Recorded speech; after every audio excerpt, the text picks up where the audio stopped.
In today's video, I'm going to teach you Create Lists in HubSpot Easy 2026 Guide. By the end, you'll know exactly how to create a targeted segment, often called a list in HubSpot, so you can send smarter emails, trigger automations, and report on the right group of records with confidence.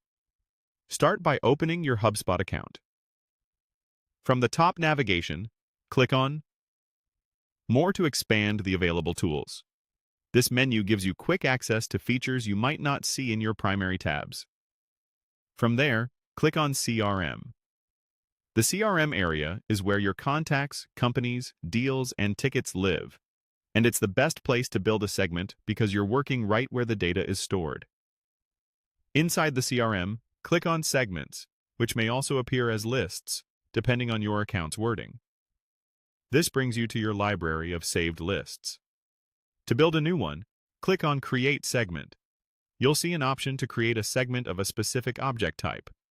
Choose what you want to segment, such as contacts for email audiences, companies for account-based targets, deals for pipeline analysis, or tickets for support use cases. After selecting your object, click Next to continue. Now you're in the builder. Click on Add Filter to define who should be included.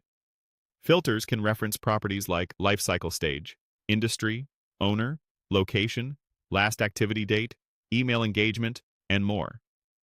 You can also pull in activity-based criteria, such as form submissions, page views, or email interactions, depending on your subscription. Use the search bar in the filter panel to quickly find the property you need.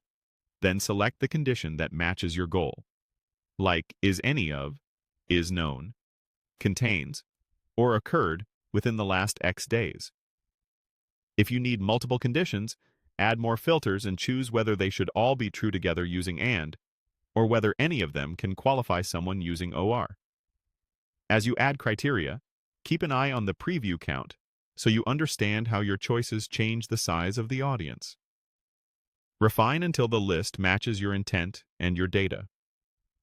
When you're satisfied with the criteria, click Next to review. Confirm that the filters read clearly and that the preview count looks right for your campaign or workflow. Finally, click Save and Process Segment. HubSpot will build the list and begin evaluating records against your filters. Once processed, your segment is ready to use in emails, workflows, ads, and reports. That's it! Your HubSpot list is live, accurate, and ready to power better marketing and sales activities.